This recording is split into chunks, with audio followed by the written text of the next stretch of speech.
Welcome to the Biohacker Babes podcast with your hosts, Lauren Sampatero and Renee Bells. We're sisters, and we're here to empower you to take control of your health journey, optimizing your wellness with the latest science-backed tools, expert interviews, and personalized insights. All simplified and ready for you to take action. If you're ready to discover your true health potential and the greatest version of yourself, it's time to dive in. Welcome, Dr. Nathan Bryan, to the Biohacker Babes. Thank you for joining us. Well, thanks for having me. It's good to see my two favorite biohackers. Whoa, that's awesome. That means a lot. And you are one of our oldest friends in the space. So it is really crazy to me that we haven't had you on before. You know, we met, I want to say it was like 2010 or 2011 at the A4M conference in Orlando. And I remember you and our dad, you hit it off pretty instantly with the connection of nitric oxide and oral health. So it was a friendship that started instantly right there. So we're so grateful for all that you do in the work of nitric oxide. And we wanted to bring you on the show because you truly are the expert around the world on this. So for our audience, if they're maybe not even sure like what nitric oxide is, maybe they've taken a supplement because someone said it's good to take pre-workout, or I don't know. You know, what would you say for just an intro? Like, what is nitric oxide and why should we care about it?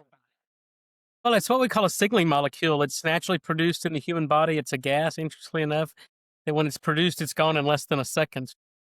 You know, nitric oxide is not something you can take in the form of a pill because it's a gas. So a lot of the supplements out there are really, really disingenuous in their label claims. But what we're finding is that nitric oxide, when it's produced, it dilates the blood vessels, so it normalizes blood pressure. It signals our stem cells to mobilize so we can repair and replace dysfunctional tissues. It activates our mitochondria, so our mitochondria make more energy more efficiently, even with less oxygen. But it decreases inflammation, oxidative stress, and immune dysfunction that we see in chronic disease. But really what the science has revealed over the past 30 years is that the loss of nitric oxide production, the loss of its natural production in the human body, is really the earliest event in the onset and progression of age-related chronic disease. So that's a fundamental kind of principle in cardiovascular medicine and really in this whole longevity space. So now it's more about disease prevention, but how do we optimize the human? And I think that's the world we're interested in now, is how to live longer, healthier lives free of disease. Absolutely. And also like support our body's natural healing abilities. I think we've kind of had a theme recently on the show for a good reason. We're talking about a lot of signaling in the body, things like hydrogen or GLP-1. Like our body makes these things, but we're depleted, we're deficient. Our body's not getting those signaling molecules because of a modern toxic stressed environment. That's right. So what are some reasons why someone may be depleted in nitric oxide or not making an adequate amount? Environment, medications, heavy metals, things like that. Yeah, well, certainly what you mentioned, but it's diet, it's lifestyle, exposure to toxins, it's, poor oral hygiene, which your dad's an expert in, and he's just said a really good friend and colleague. But no, I think what we're finding is that, first of all, we had to understand how the human body naturally produces nitric oxide. And once we understood those production pathways, then you can start to figure out, okay, what's leading to a loss of production from those pathways. So the first pathway discovered was an enzyme called nitric oxide synthase. It's found in our endothelial cells, the cells that line all blood vessels. And this enzyme can become uncoupled and dysfunctional and no longer produce nitric oxide through things like oxidative stress. So if we're eating an inflammatory diet, if we're eating foods that cause an increase in blood sugar, sugar or glucose is sticky, as the name implies. So it sticks to proteins, it sticks to enzymes, and makes them dysfunctional. And then, smoking, what else? Sedentary lifestyle, exposure to toxins, whether it's dental infections, symptomatic or asymptomatic, disrupt normal nitric oxide production. And then we understand the role of the oral bacteria and the role of stomach acid in the natural production of nitric oxide. We can start to interrogate things that destroy the microbiome. The oral microbiome, it's fluoride in our toothpaste, it's fluoride in the drinking water, it's use of antiseptic mouthwash. Anything that says antiseptic on it should be avoided because it's destroying our microbiome. And then the other big contributor are, proton pump inhibitors or antacids. Those drugs completely shut down nitric oxide production. And then, other things like statin medication that lowers cholesterol, disrupts kind of membrane fluidity and intracellular signaling. So those drugs typically aren't good for nitric oxide. But it's everything we're exposed to in our diet and environment seem to disrupt nitric oxide production. Glyphosate, herbicides, pesticides sprayed on food kills the enzyme, kills the bacteria. So it's completely shutting down nitric oxide production. Wow. You So just what? delivered a lot of bad news because I think, I don't know, 90% of Americans are on a statin or use antacids or mouthwash. Well, that's what I was saying. Maybe Being 99. American typically shuts down nitric oxide production. It seems like Yeah. everything we do. Yeah. So what age do people need to start thinking about this? Well, look, I think Younger and it's younger? best to be proactive and understand what nitric oxide is and what you may be doing. I mean, I have teenage kids. They've been taking it for 10 years when they were in grade school, because we need that, and they use it before their athletic events. They're in great shape. They're 15 and 17, and all state athletes in football, basketball, and golf. But we give them the nitric oxide before their sporting events because we know it improves their performance. We know it's an ergogenic aid, and it allows them to go longer, stronger, faster with better recovery. But I think once you start to recognize signs of nitric oxide deficiency, the earliest events, then I think it's time to make some changes and stop doing the things that disrupt nitric oxide production, start doing the things that activate it and promote it. And that can be from the late teens, early 20s on, because we're seeing kids, 18, 24 years old with erectile dysfunction. I mean, that's not supposed to happen.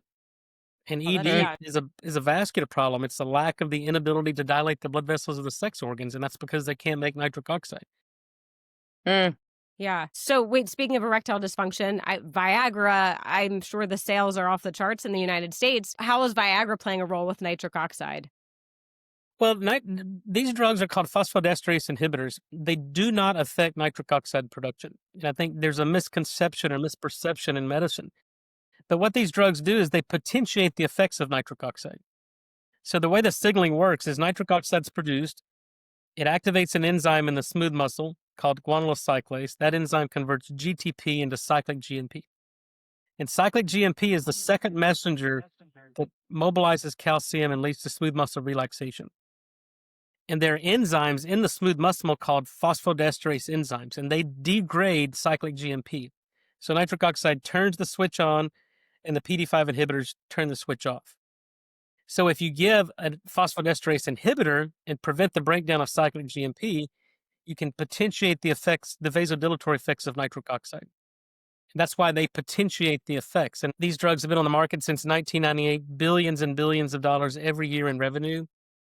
But yet they only work in 50% of the men. 50% of the people who take low-dose Cialis or Viagra or Levitra don't respond with better erections. So the reason for that is their body's making enough nitric oxide to increase cyclic GMP for these drugs to work. So that told us 25 years ago that erectile dysfunction is a symptom of nitric oxide deficiency. Now, if you restore nitric oxide production, you can activate cyclic GMP, and you can now take non-responders and make them responsive to PD5 inhibition therapy.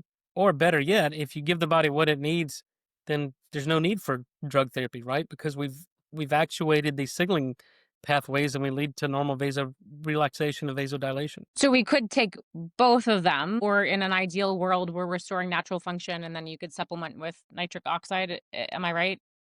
No, that's right. Look, That? What we try to do is look at the clinical data. And now there's clinical data on people who just take 5 milligram daily Cialis. It's preventing Alzheimer's. These patients who were on it seem to be protected from COVID infection during 2024. And this is due to just increased blood flow, increased oxygen delivery. But that's a little bit downstream the pathway of where we focus. So we just try to give nitric oxide, promote natural nitric oxide production, and then everything else takes care of itself. So to answer your question, yes, you can take them in combination. What we worry about is an unsafe drop in blood pressure. We don't see it with nitric oxide in our lozenges, the way we deliver it. But there's obviously a biologically plausible mechanism where you combine them, you can see an unsafe drop in blood pressure. I mean, those drugs alone can cause an unsafe drop in blood pressure. So that's the only one. But, we've been very successful at treating people who have erectile dysfunction or supporting that pathway with our nitric oxide lozenge. And then if you need that extra help, then, your prescribing physician can recommend a low-dose Cialis or a PD5 inhibitor. Okay, cool. Yeah. I have a client that's a how do I say this? A couple client, a man and a woman, and Okay. they were embarrassed to ask me. They're like, "So we really want to like increase, private time." Yeah. They're leaving out the words in between. So we cleaned up the diet, got them. They are hooked on the nitric oxide. I'll just jump to the end of this. They are so hooked on it. Like I see the reorder. I'm like, they're having a good time. It's working. Yeah, But no, I we created a bedroom bundle specifically for that, for people who are looking to improve performance and improve intimacy, because it's all about blood flow. Yeah. Well, I will yeah. say my husband, he's not a biohacker like us, he doesn't remember to take his supplements, but somehow he remembers to take his nitric oxide lozenges every day. I'm like, funny how that works. Yeah. That's Motivation. motivation. Motivation. Yeah. Yeah. Could nitric oxide supplementation override bad habits, or do we really need to clean up environment? I guess how much can we get out of taking it without doing the other stuff? Well, I guess there's two answers to that question. I mean, what we do, our technology, based on my 25 years in academia, our products produce nitric oxide. So if your body can't make it, we do it for you, right? Where other products are giving your body the precursors and substrates and, crossing their fingers, closing their eyes, and hoping your body can convert it. But the reason people become nitric oxide deficient is they've lost the ability to utilize those amino acids or components in the diet naturally produced or in supplements, and they can't utilize it. So Hmm. it's like putting gas in a car with a blown up engine. You may not be out of fuel, your engine's broken. So focused on and it's a hormone replacement therapy, right? If men are low in testosterone, we give them testosterone. If women need estrogen, we give them estrogen. We don't give them pregnenolone or DHEA and hope their body can make estrogen out of it, or testosterone. We give the molecule. So that's what our technology does that no one else does. So we can overcome a lot of bad habits and provide nitric oxide independent of your oral microbiome, independent of if you're on antacids, independent of if you have endothelial dysfunction. We always provide nitric oxide to you. But I think all of our goal is to clean up the terrain, right? Eliminate toxins that you're exposed to. Start a clean, whole food diet. Start an exercise regimen, give the body what it needs, eliminate from the body what it doesn't need, and let the body do its job. It's a lot smarter than we are. For sure. For sure. So, what about like the diet around this? Like, we've heard eat your leafy greens, Yeah. drink your beet juice. Is that going to move the needle if most people aren't able to do the conversion? No, unfortunately, it's not. And that's one of the biggest myths out there is that beets are nitric oxide, and beets are not nitric oxide. So here's the Yeah. problem. We always try to use diet and lifestyle as kind of a first step. And in 2015, we published a really important paper because the question was, how much celery or spinach or arugula or kale would I need to eat to support my nitric oxide production, assuming I had the right oral bacteria, assuming I wasn't taking an antacid. Lots of assumptions. What we found was that we went to 5 cities across the US and we just measured food off the shelf from a retail grocer. And there was as much as a 50 to 80 fold difference in the nitrate content of vegetables in Dallas versus New York or Raleigh or Chicago or Los Angeles. So there's really no way you can know or predict if the diet that you start to implement is going to give you enough nitrate to support nitric oxide production. But the bigger problem is 72% of the municipalities in the US put fluoride in their drinking water. So when we drink fluoride, it kills the oral bacteria, kills the bacteria in our gut. In fact, they put fluoride in the pipes of the water to kill the bacteria. Well, it's killing the bacteria in our body. And then 2 out of 3 Americans use mouthwash, completely sterilizing the mouth so they can't utilize nitrate from the diet. And then there's 200 million prescriptions written for antacids every year. And now data are showing that 2 out of 3 Americans take an over-the-counter antacid. So you can do all the right things and try to utilize diet as a first line to support nitric oxide production. But the truth is, and the science tells us, that you really don't get a benefit from it because of all the other things that are required to make this pathway go. And that's a major problem. Wow. Yeah. I think you're potentially going to upset the most people with the mouthwash thing. Like people don't want to not have a minty, fresh breath. It's a hard one. But, we understand this with our dad, who's a biological dentist that you mentioned. It all comes back to bacteria, right? And our environment throughout our entire system is killing bacteria. What would be the alternative? I know you have some things up your sleeve. Yeah. Well, I launched a nitric oxide friendly toothpaste about 5 or 6 months ago. because, and also learning from your dad, I've been practicing this fluoride-free toothpaste for more than 25 years, but as I would go and I would buy these different fluoride-based there were still things in there that seemed to be disrupting the normal, healthy, non-pathogenic commensal flora. So through 5 or 6 years of research and understanding the ecology of these bacteria, what required them to grow and repopulate on the dorsal part of the tongue, I created a fluoride-free toothpaste that's hydroxyapatite based. So we're remineralizing the teeth, we're cleaning the tartar off and the biofilms, but we're supporting the healthy microbiome. We're not killing it.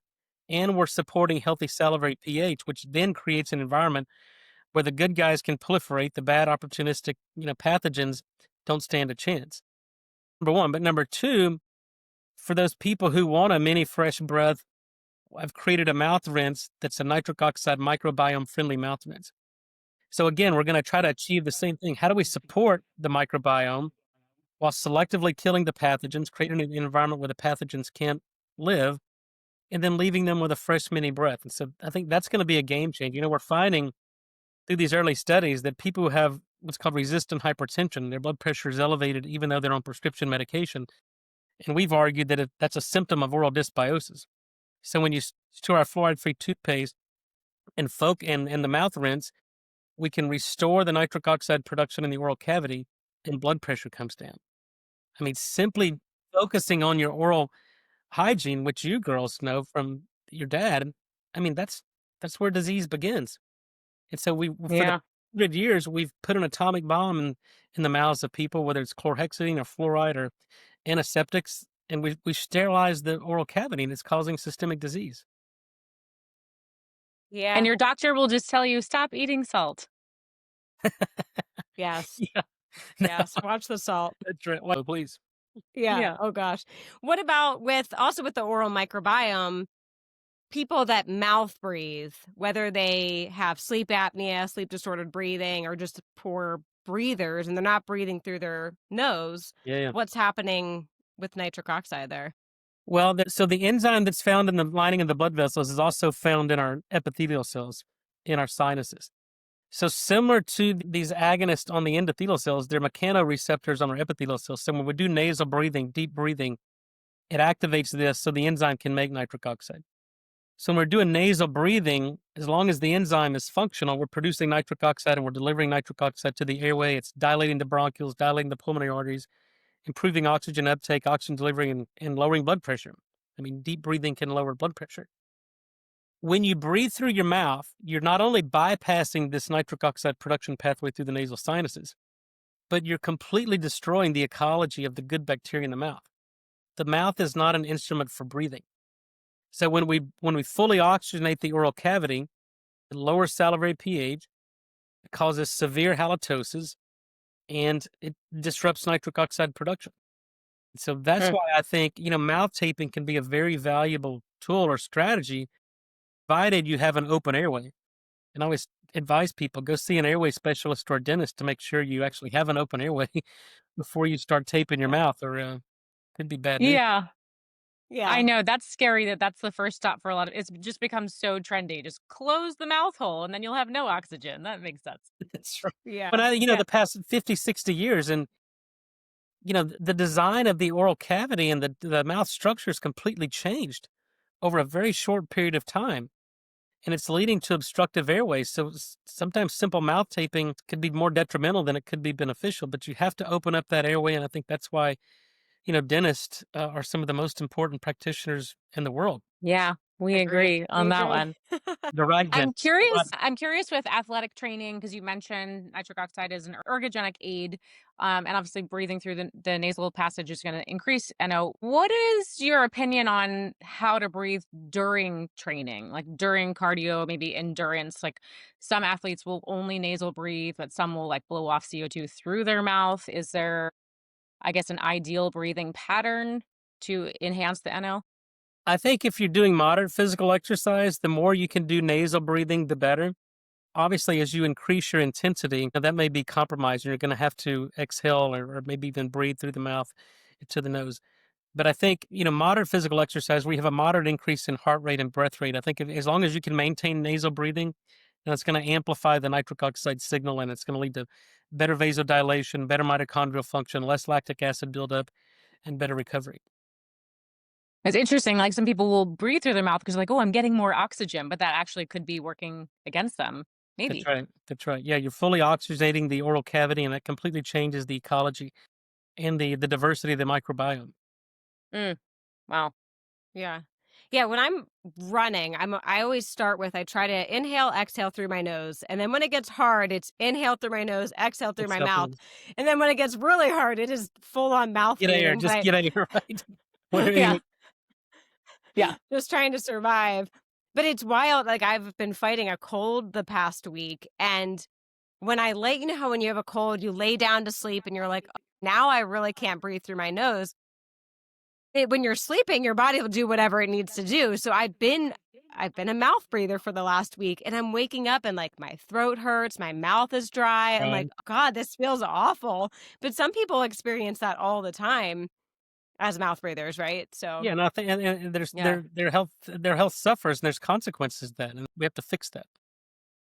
yeah, Yeah. for Well, sure. I'm curious, Renee, since you are congested when people are sick, when the immune system is compromised, could that be extra helpful to take nitric oxide if you're not getting that nasal breathing, or do we just kind of get through it because the immune system's working through it regardless? Well, I mean, we can always help our immune system. Part of our innate immune system is to go to the site of infection. If we have a respiratory virus or a bacterial infection, we mobilize an immune response. 4 hours after kind of a cytokine storm, we upregulate what's called inducible nitric oxide synthase. And that's produced in our macrophages and neutrophils and sometimes to some extent lymphocytes. But that produces a lot of nitric oxide over a short period of time.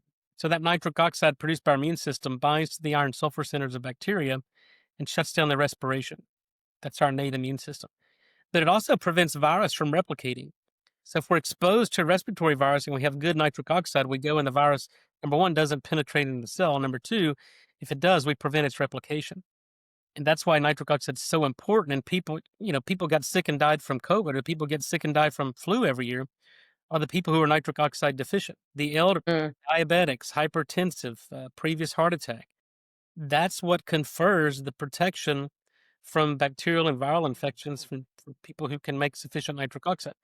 I never got COVID. I haven't had the flu in over 20 years. But to answer your question, when I feel my body being run down or my throat's starting to get a little bit scratchy or sore, then I take my lozenge, I put it in the back of the throat because it's releasing about 20 parts per million NO gas, and it completely shuts down, kills the bacteria and shuts down the virus from replicating. I do the same thing with my kids. My kids haven't missed a day of school due to illness, and I can't remember when, probably 10 years. wow, that's a testimonial. That's amazing. I should have been taking the lozenges this past week. Yeah. I mean, Next time. I haven't been sick in almost 2 years, but something finally got me. But I'm going to start the lozenges today. I'll steal them from my husband. What about testing levels? I know there's the oral test strips. Do you recommend that people do that? Or is it like, no, everyone just needs to be taking this anyways? Well, I'm the one who developed those test strips back in 2009, 2010. And I was still at the University of Texas Health Science Center in Houston as a professor. And about 2 years into that, we start prosecuting the patent license, and the university wasn't making a lot of money on the strips. And I abandoned the patents. The university and I abandoned the patents on that. And because really it was old chemistry, it's called the grease reaction. We're measuring the amount of nitrite in our saliva. But at the time, we thought it would be a good kind of a proxy for systemic nitric oxide production. So if you know what you're measuring, and most companies don't because they don't have any real scientists in their company, they call them nitric oxide test strips. They are not nitric oxide test strips. We're not detecting nitric oxide is a gas. What we're measuring is the amount of nitrite in the saliva. So in essence, what we're measuring is the presence or absence of these oral bacteria. And I don't use them anymore. Since I abandoned the patents on them, we've got several companies out there selling them as nitric oxide test strips. And again, they're not nitric oxide test strips. But there's too many false positives. So if you've got an active dental infection, oral infection, whether it's symptomatic or asymptomatic, you're going to light that test strip up bright pink, and it's going to show you on there that you're ideal. Reflective of systemic nitric oxide production. It's reflective of a local immune response in the oral. So it gives people a false Interesting. security. And the reason I abandoned them is because we saw dozens of people come in. They were overweight. They reported erectile dysfunction. They had out of control blood pressure. They were diabetic. We tested them with the test strip, and they light it up and it says ideal or optimal. And they go, well, I'm good with nitric oxide. I don't need this. But systemically, they had all the hallmark signs and symptoms. And then once we figured this out, I sent him to a biological dentist, and he had like 3 or 4 root canals that were infected. He had severe periodontal disease, gingivitis, oral dysbiosis. He was a wreck, but yet he showed normal on the test strip. So I tell people, if you know what you're doing, it can be a useful tool, but most people don't know what they're doing, and it's a false sense of security. So I don't use them. And the other Okay. answer is, there's only 2 people in the world who need nitric oxide. There's the people who are sick and are looking to get well, and there's the people who are well and don't want to get sick. So Yeah. there's no need to measure. I mean, Okay. because and now you can dose. Obviously, the dose that I take as a 51-year-old guy who's trying to prevent a lot of age-related disease is much different than, say, the same 51-year-old with ED, diabetes, and hypertension. The dosing regimen is much different for me versus someone like him. Okay. So, do you have general recommendations based on age, gender, needs, and symptoms? Yeah, it's really symptoms. So because of how we release nitric oxide and the pharmacokinetics and pharmacodynamics of the release through the lozenge, we say 1 lozenge twice a day, so 12 hours apart. That's kind of your daily nitric oxide support to maintain, kind of the optimal levels that we would make as a, healthy 21, 25-year-old. So that's kind of your baseline. And then if you have ED, you just kind of dose until you see an improvement in performance. For blood pressure, you dose until you see a normalization of blood pressure. And then for insulin signaling metabolic disease, again, these are all objective endpoints. Blood pressure is very easy to measure. Us men can grade the quality of our erections, and we know when it's beginning to suffer. We can look at the continuous glucose monitors. We can look at fasting insulin, fasting glucose. We can look at our exercise performance. Not what it's used to. You kind of titrate and dose accordingly until you get to where you want to be. Okay, that makes sense to me. Yeah. Would you ever use the test strip just at home? Like if you did test and it was low? I feel like sometimes it's nice to have that feedback. And we've all seen it at conferences. And, that's the gimmick. That's how they get people. Yeah. Just because I feel like it's feedback and motivation to keep going. Or would you just say, Now, look, pointless? as I said, it's a good tool. I developed that tool. But if you're low, there's no false negatives. If you're low and you don't light up that test strip, then that tells us that you're low. Why is it that you're low? Is it because you just took a drink of water and you've diluted your saliva? Is it because you don't have the right oral bacteria? Is it because you're not getting enough nitrate in your diet? Is it because you have insufficient stomach acid production? Is it because you have endothelial dysfunction and the enzyme is not making a lot of nitric oxide and lining in the blood vessel, which is then oxidized to nitrate and we recycle it through our saliva? Is it because you got a disruption in the saline uptake in the salivary glands? I mean, there's a list of things that may tell us why you're not showing positive on that test strip. And if you don't understand the biochemistry and the physiology and these pathways, then giving a supplement is most of the time not going to do it, especially a nitrate capsule that, all these companies are selling because they don't understand the pathway. Makes sense. Yeah. Can you share a little bit more about like these supplements on the market? Some they all swear they're just the best, right? L-arginine is the best. L-citrulline is the best. This is the only one. You take this one, not that one. Just want to hear your thoughts on that. Well, it's an easy litmus test for me because if a company's selling you a product with arginine or citrulline in it, they don't know the science. Because really, nitric oxide deficiency is never caused from insufficient arginine. Because L-arginine is a semi-essential amino acid. We get it from the breakdown of protein, whether it's plant protein or animal protein. It's an amino acid, a common amino acid found in protein. And then every cell in the body makes its own source of arginine through the partial urea cycle. And so we published this in Nature Medicine in 2011, that the cell takes intracellular L-arginine, shuttles it through the nitric oxide synthase pathway. You get nitric oxide, and then L-citrulline is a byproduct of nitric oxide production. It's a byproduct. And then our citrulline in the cell goes through arginosuccinate synthase, arginosuccinate lyase, and reforms arginine. So there's intracellular metabolic shuttling of these 2 amino acids to produce nitric oxide. And the amount you need to bind to theoretically saturate the binding site of the nitric oxide synthase enzyme is only 5 micromolar. But yet inside the cell, we have 100 to 200 micromolar, 20 to 40 times excess of what's needed to bind to the enzyme. So we're never deficient in arginine or citrulline. And it doesn't make any sense to supplement with it. In fact, clinical studies show that if you give high dose arginine to a patient with endothelial dysfunction, they get worse. Post-infarct patients die higher than placebo. Peripheral heart disease patients, intermittent claudication gets worse. And the results from these randomized placebo-controlled clinical trials using arginine is arginine should not be given to patients with endothelial dysfunction because it could cause more damage. Because the problem is, if the NOS enzyme is uncoupled, you push arginine, you produce superoxide through that enzyme. Now you're exacerbating oxidative stress, you're causing oxidative damage, and people die. So that's easy. Arginine and citrulline, if a supplement or a product has that in there, then save your money. Number two are the beet products. For the past 10, 12 years, beets have hit the market. Beets were recognized as a nitrate source, but unfortunately, you've got a lot of companies out there selling you the lowest grade beet powder on the market. And I've tested every beet product on the market.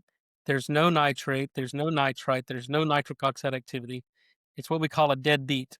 It's truly a dead beet. There's no biological activity whatsoever. The only thing it does is it turns your pee and your poop pink and causes a lot of anxiety. People think they have colon cancer or bladder cancer, but it's just the red from the beets. I've been there. The Right. other thing is you need, The beets. even if, so the published studies on beets, and let me just clarify, was when there's a standardized amount of nitrate, that if you have the right oral bacteria, you have stomach acid, then you may be able to utilize that to make nitric oxide. But the highest concentration of any beet powder on the market is about 6 to 9% nitrate. So to get the amount required, you would need 5 to 6 grams, 5 to 6,000 milligrams of a beet powder. And yet these companies want to put beet in a little gummy or a chew or beet in a capsule and say, oh, take this. This is nitric oxide. I mean, that wouldn't be a gnat's on a gnat's ass. I mean, you just can't get there from it. But yet, as you say, they're saying this is the best product on the market. You see it advertised on TV, and it provides zero benefit in terms of nitric oxide. Okay, thank you for debunking the beet side. Also, with arginine, I think I remember hearing that taking too much arginine can cause flare-ups for people with herpes virus. That's right. Yeah, so it can activate a latent herpes virus. When you see it, you'll see outbreak of cold sores, and then you got to outcompete it with L-lysine. But yeah, there's really, I mean, again, we're never deficient in arginine, so it makes zero sense to supplement with it. Yeah. That's kind of scary. I feel like we all know about the pharmaceutical whack-a-mole and the polypharmacy, but now we're seeing that with supplements too, or, No, like one claim and then people are stacking things and they don't know how it's reacting and they don't understand the biochemistry. It's scary. Now, the supplements industry is the wild, wild west because, even last year, there was a study from an independent third party that went to just, I think, Whole Foods or GNC or supplement stores and bought, a couple dozen supplements off the shelf. And they went and had it tested in third party. 70-something% of those products didn't even contain what was on the label. My If you were thinking you were buying a 500 milligram vitamin C supplement, there's a 70-something% chance that you're not getting 500 milligrams of vitamin C from that product. It's not even on the label. So that's the supplement. And what are you getting that your body then has to break down? What are you getting is right. But the nitric oxide industry is even worse because you've got companies throwing 50 ingredients in a bag and calling it nitric oxide. You got companies putting dead beet powder that we use placebos in clinical trials and calling it a nitric oxide product. And it's fraudulent, it's deceptive, and these companies have to be held accountable. I used to go to conferences and take my nitric oxide analyzer and encourage the participants, bring me your nitric oxide product, let me test it, show you that it doesn't work or does work. And, now a lot of these conferences have prohibited me from bringing it in there because all these other companies complained that we were showing that the products didn't work. I can imagine. I do have a very clear memory of your booth one year. Like all the products piled up. I'm like, ooh, someone's going to have something to say about that. It's the nitric oxide graveyard. No, these companies became very upset with me, and they talked to these organizers, and now I can't even go to these many of these meetings and prove to the consumer who's paying for these products that they're wasting their money. It's awful. So what about with Big Pharma? Usually, when something works, they want to get their hands in it. Is this something that they can't patent, or they just feel like they've got the Viagra sales, so they're not even going to try and do something different? Now, I'll tell you the story on that. That goes back 30 years. So when the Nobel Prize was awarded in 1998 for the discovery of nitric oxide, every major pharmaceutical company had a nitric oxide kind of drug pipeline.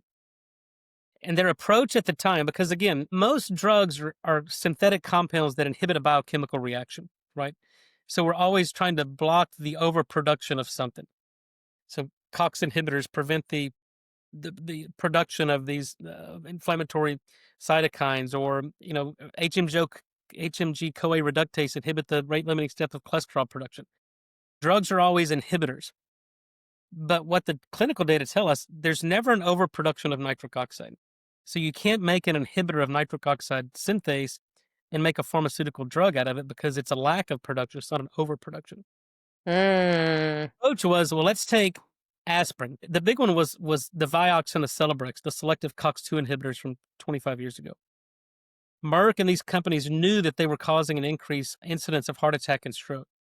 So when I was in Boston, we had a $5 million grant from Merck to put a nitro group, a nitroester bond on the COX-2 inhibitors, their Vioxx and their Celebrex, to try to release nitric oxide to mitigate the vascular side effects of selective COX-2 inhibition. And all the preclinical data looked good, but that's when all the lawsuits were coming in, class action lawsuits, and they took the drug off the market, settled. Now there's a black box warning on there. But other companies were putting NO on aspirin, trying to prevent the gastric bleeds and the gastric side effects of aspirin. Others were using naproxen. And there was a company, Nicox, out of France. I believe this was in maybe 2005, 2007. And they had an NO naproxen drug, and they went before the FDA, and the FDA didn't approve it based on safety. So at that time, and that was billions of dollars put into drug development on Big Pharma to create these nitric oxide active molecules. And they abandoned them all. And so I think what then I discovered through my drug discovery program at University of Texas Medical School in Houston, that we could produce nitric oxide gas. We could deliver a solid dose form of nitric oxide gas. And that was the genesis of the lozenge. And now we're moving that through FDA. And I've had Big Pharma try to come after me and take me out. But fortunately, I'm not for sale. I'm not doing it for the money. I could have, rode off into the sunset with more money than I could ever spend, but that's not my objective. My objective is to see this development to the end so that we have safe and effective drug therapy, FDA-approved drug therapy that physicians can prescribe and feel good that it's going to be safe for their patients, but more importantly, it's going to make their patients better. Thank you for that. So Yeah. needed. So needed. Yeah. So So we go ahead. is there anyone that shouldn't take nitric oxide question. lozenges? The thing we worry about, there's only two signs of toxicity for nitric oxide. Number one, it's an unsafe drop in blood pressure. And number two, it's a condition called methemoglobinemia, where if you take too much, it oxidizes the iron of hemoglobin and reduces the oxygen carrying capacity of the red cell. So in that case, there's very few, there's some clinical reports of, consuming too much sodium nitrite, or, even in giving inhaled nitric oxide to premature babies with pulmonary hypertension. You very rarely see an increase in methemoglobin formation, even in the most vulnerable population. Neonates born at 23, 27, 28 weeks of gestation. But those are the two signs of toxicity. And dose dictates poison. What we do in dietary supplements is I had to come up with an arithmetic problem. Because in supplements, you can only give a certain amount of an ingredient which could ordinarily be consumed through normal dietary patterns. So what I had to do was go, how much nitric oxide is produced through the enzyme nitric oxide synthase? And so we take radio-labeled isotopes of arginine and see what that conversion is to citrulline, and we get a number. And then we know how much nitrate is consumed, or nitrite's consumed through the diet, through this normal and salivary circuit. And then we get a number. And then we add those numbers together, and that's kind of like your 24-hour nitric oxide production capacity or capability. And then we have to do another arithmetic problem going, okay, what's leading in the normal population? How dysfunction is the endothelial nitric oxide synthase enzyme? How many people are on antacids, fluoride, antiseptic mouthwash? That's going to reduce it by this much. So we need to supplement this much. So that's the basis for supplementation. And for things like vitamin D, it's easy, right? If you've got a vitamin D of 30, we treat you till we get it to 80. But nitric oxide, we don't have that luxury because it's not a number we can quantify in you in real time in terms of a blood lab. But now, so that's our supplement. For drug therapy, we not only have to demonstrate safety, but we have to demonstrate efficacy for specific indications. And now it's my job as the CEO of Bryan Therapeutics, our drug company, to dial in the level of nitric oxide that's, number one, still safe, but that meets the metabolic demands on that particular condition, whether it's Alzheimer's or heart disease. And that's what we're working on now. But to answer your question, yes, you can take too much nitric oxide, just as you can drink too much water and cause hypotonic lysis. And, you hear reports of people dying from overconsumption of water. You can do that with nitric oxide, but at the levels that we're producing and giving in supplement, it's very, very difficult to do that. If you take a whole bottle at a time, probably I can't guarantee good outcomes. Okay. Because I tend to have pretty low blood pressure, like 105/65. I think I had asked Susan this at a conference a long time ago, and she thought that would be okay to still take it. Well, no, we don't think. We know. We've done this through 24-hour ambulatory blood pressure monitoring, because that was the number one thing we did before we ever launched this product, was because we don't want to cause an unsafe drop in blood pressure and cause people to get syncope and pass out. So we took people with high blood pressure, we took people with normal blood pressure, and we took people with extremely low blood pressure. And 24-hour ambulatory blood pressure, we give them a lozenge and then look at the effects on their blood pressure. What we found was if you had low blood pressure or normal blood pressure, there's no change in your blood pressure, no change in heart rate. If you had high blood pressure, we could bring your blood pressure down with no change in heart rate. So what this tells us, that nitric oxide fixes the physics problem of hypertension. And when you think about physics, if you remember back from physics, pressure equals volumes times resistance, right? So the volume of blood in each of us is always the same. And so the resistance changes. If we lose nitric oxide, our blood vessels become smaller, so the resistance goes up, equals VR, that means pressure has to go up. Now, if we give nitric oxide, we dilate the blood vessels. Now with that same volume with less resistance, pressure comes down. And that's the best for treating high blood pressure. It's just maintaining the compliance and the vasodilatory response for blood vessels, and blood pressure is normalized. Okay, great. Yeah, it makes a lot of sense.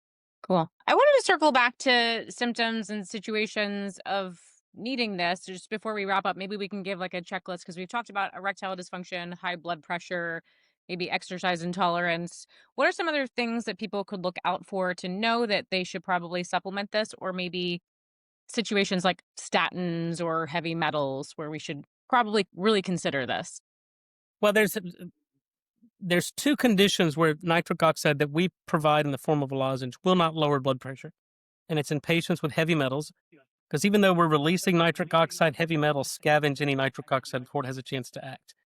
So if your blood pressure doesn't come down from the lozenge, then typically it's either a heavy metal problem, or sometimes it's an adrenal tumor. And you can go to a nephrologist and just do an ultrasound of your kidneys and see if you've got some type of adrenal tumor, because then it's an increase in mineralocorticoids and it's a volume problems, and nitric oxide is not going to bring that down.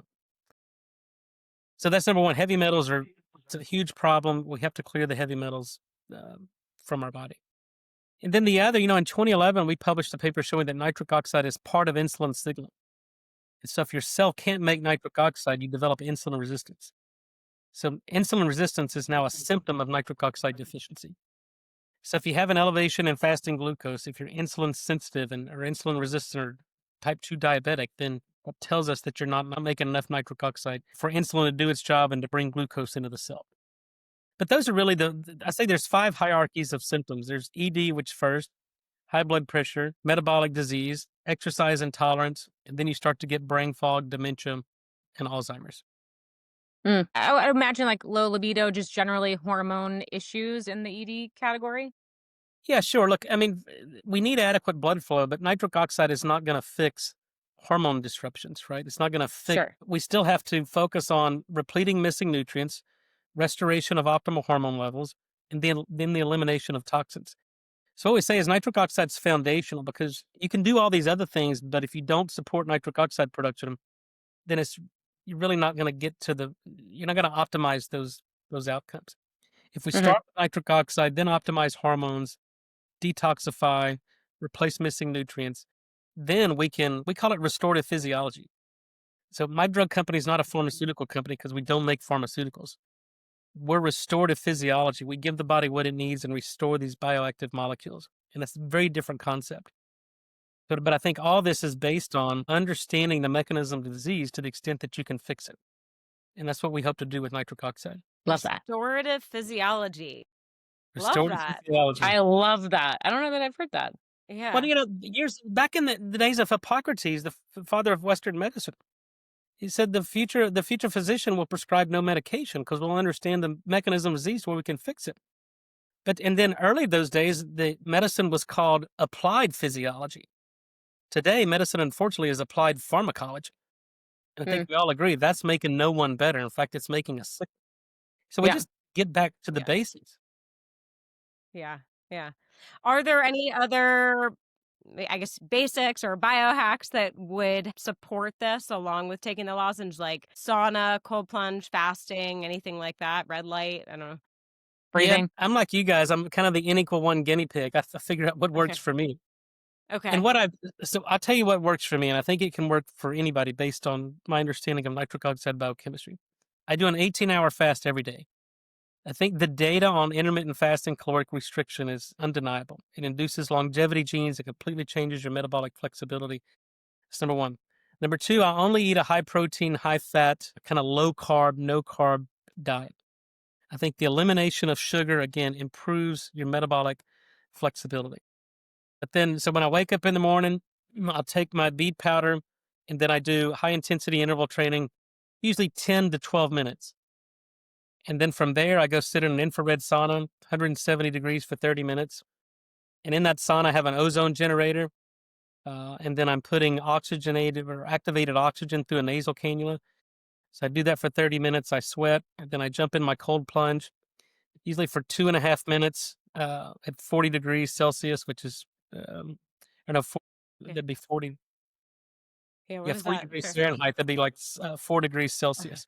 Okay. I do that for 2.5 minutes, and then Cold. I've got it's very cold. It's very uncomfortable. And then I watch the sun come up. I get 20, 30 minutes of the first sunlight every morning. And I can do that typically. I mean, I don't always have a cold plunge, but I stay in hotels that have saunas, and I control the time I wake up and I get the first 20, 30 minutes of sunlight a day. So that usually, when I'm home, that's a 2-hour process. I have to get up 2 hours before everybody else to get this in before I start my day. But that works for me. And it's, I'm 51, I'll be 52 next month. And, I probably feel better today than I did when it was 25 years ago. That's the goal, to feel better and better and create more ease and health and joy. What about Yeah, it's for a good anyone that step. doesn't have 2 hours? If we could condense that, or like, what do you think if you had to pick one thing for, let's just say, like the busy mom? Well, I think, look, an 18-hour fast doesn't require time. We all have 24 hours in a day. Just don't eat between 6 and noon, or pick 12 hours. It's just easier to do it when you're sleeping, hopefully 8 hours, and then you're only fasting for 8 hours while you're awake, or 10 hours. But then the other thing is movement. I wake up in the mornings, and if I'm busy or I wake up late and I don't exercise, my body I miss it. Now I crave it, and I look forward to waking up every morning and exercising because I know how it's going to make me feel. But I take the beet powder, I exercise. Anybody has 6, 10, 12 minutes. Time is not an excuse. And what I do is I do 100 squats, 100 push-ups, do jump rope, I do stretching. It gets my heart rate up, it gets my breath rate up, I sweat, and it takes me 10 to 12 minutes. And you don't have an excuse for not doing that. Anybody can find 10 to 12 minutes. Yeah. Or even 6 minutes. How many push-ups and squats can you do in 6 minutes? Yeah. Well, I used to do 4 sets of 25. Now I can do 2 sets of 50 on both. And my goal is to get up Nice. 100 at each, and then I'm done. But it's I got to get there. Yeah. I love that. We do That's underestimate amazing. the power of push-ups and squats. It goes a long way. Yeah, you don't need Push-ups weights. are I mean, hard. use your own body. Yeah. Yeah. Yeah. And it prevents injury. Totally. Yeah. Yeah. Before we wrap up, I'm just curious. You travel a lot. You cross a lot of time zones.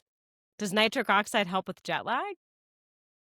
I think so, but there are a lot of things I do besides nitric oxide because I travel Okay. 150, 160,000 air miles a year. I go all over the world speaking, but I never experienced jet lag. I mean, maybe 20 years ago when I started this, I did, but I wake up no matter what time zone I'm in, what continent I'm in, and I'm ready to go. But there's certain I'm intentional about getting at least 7 hours of sleep at night. I'm intentional about waking up with gratitude and my prayer and being grateful for each day that I get to do what I get to do. And I have a positive mindset, and I don't allow people to negatively impact me. I don't allow things to negatively impact me because, we all know we only have a finite amount of time here and we're not promised tomorrow. So I try to make the best of every day that I'm alive. Yeah. Beautiful. Love that. Thank Well, you. you are always in such a great mood. Every time we see you at a conference, you're just living it up. Great energy, great happiness and mood. It's awesome. It's contagious. I've been extremely blessed and I don't want to take it for granted. It's beautiful. Beautiful. Thank you. Before we let you go, we know you have a busy day, but tell our audience where they can find more of you, find more of the amazing supplements you've created. Tell the people.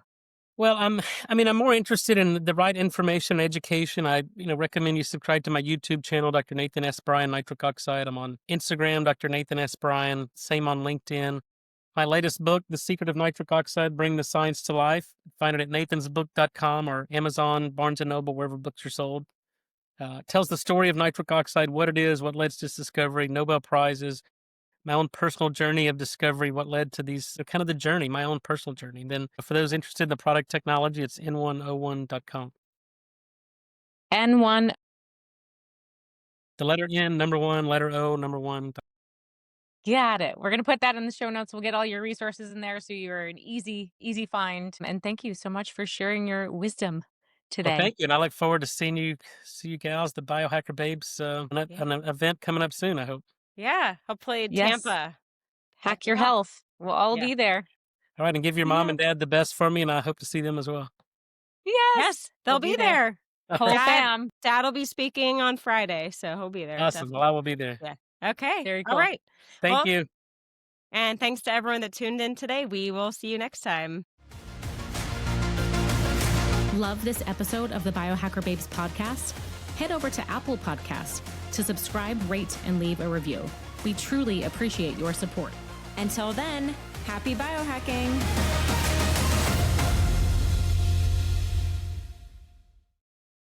This podcast offers health, fitness, and nutritional information and is designed for educational purposes only.